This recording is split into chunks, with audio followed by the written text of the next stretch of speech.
What's up, everybody? We're back again with another Friday 5 where we go over a couple of real estate stories in less than 5 minutes affecting the Triangle real estate market. So let's get the ball rolling and get that clock started. First story says, good news home buyers, Triangle prices rise at the slowest rate since the pandemic. Let's dive into the story here. Home sale prices may be moderating with year-over-year price appreciation across the Triangle coming in at 3.9%. Historically, this is still a great level of appreciation. This is what we typically saw for many years leading up to the pandemic. This is coming from TMLS, and the data shows that January 2023 was the first time that price appreciation dropped below 4% year over year since April 2020. Again, keep in mind we're coming off all-time highs, so this number is going to moderate over time. It just takes time for these numbers to show like this. But again, a 3.9% appreciation is still a very solid investment into your home.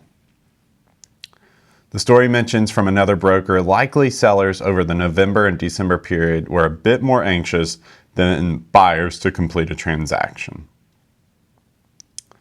It goes on to say, what's happening with Triangle home prices? Home price appreciation is not moderating at the same level across the region. For example, the median sale price of homes in Johnson County increased 2.9% year over year, with January 2023 median price being $350, while in Wake County, the home price appreciation measured at 5.8% and the median sales price at $460,000. The story says buyers are also taking more time to decide. Along with home sale price appreciation moderating, the data from TMLS shows that the average number of days a home is on the market before going under contract is rising. Across the entire region, that number was 28 days. Again, pre-COVID, we would have said 28 days is an incredibly short amount of time for a home to be on the market. Post-COVID, it sounds like a long time, but this is still incredible. Remember that a balanced market comes between 4 to 5, 6 months of inventory. And so pre-COVID, we would see homes on the market for 90 to 120 days before they went under contract. Now we're still under 30 days, but this is up significantly from our lows of 4, 5, 6, and 7. The story also notes that buyers were a bit more patient in the winter months of 2022, resulting in the increase in the average days on market. Well-priced homes relative to the value they offer a new owner should sell within 4 weeks, including 4 weekends, which is 100% true.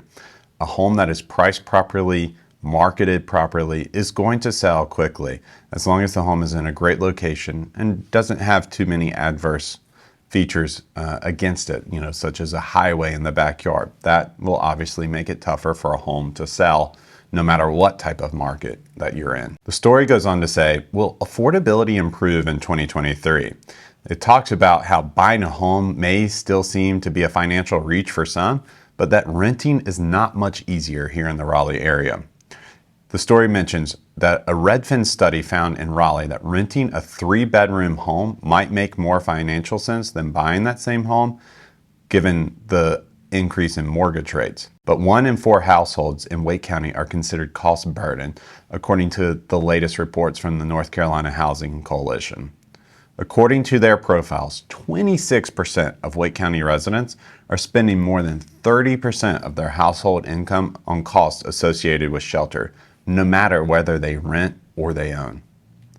Renters are much more likely to be cost burdened, the report found, with 16% of households that own their home considered cost burden, while 45% of renters face difficulty affording their residence. Finally, the article mentions that mortgage rates will remain to be a factor, and we have certainly seen this. But we have good news this week. For the first time since about August or September of the last year, we have seen rates drop below 6%. And as the economy continues to work through some of this uncertainty, if we stay on the track that we're on, rates should continue to come down and moderate and have some stability in them. All right. let's get to our next story here. The next story says the 10 best cities to buy a home in 2023 are all in the South. This has been a story for a long time, but the Sun Belt, and especially just the Southeast in general, is just an excellent place to live for multiple reasons, from affordability to weather to the access to beaches and mountains. We just have a lot of really great features that make living in the Southeast extremely attractive to many folks. So this article comes from CNBC. It mentions the best places to buy a home in 2023. First up is the Atlanta, Sandy Springs, Marietta, Georgia area. But second on the list is Raleigh. The story mentions that Raleigh is a fast-growing tech hub with low unemployment. I saw recently that our unemployment rate in Raleigh was less than 2%, which is just crazy that the unemployment rate in Raleigh is less than 2%. That is incredible. Raleigh has seen home prices increase by almost 30% since 2020, with a median home price near $500,000. It's the most expensive of the 10 markets on this list. But again, because of the low unemployment rate,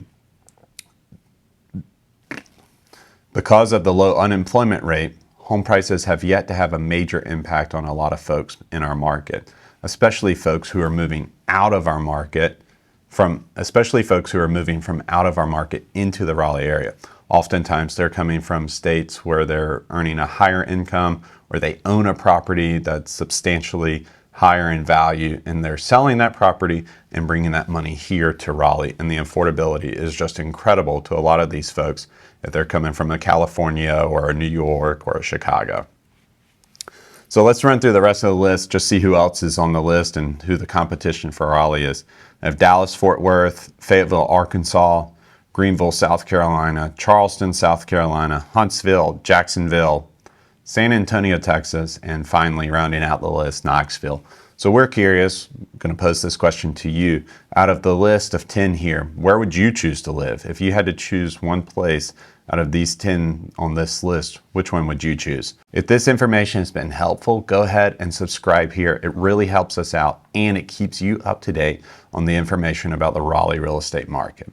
If you want to learn more about neighborhoods or communities in the Raleigh area, you can see those videos here. And if you or someone you know is considering buying, selling, or building in the Triangle area, let us know. Our team of real estate experts would love to be assistance to you.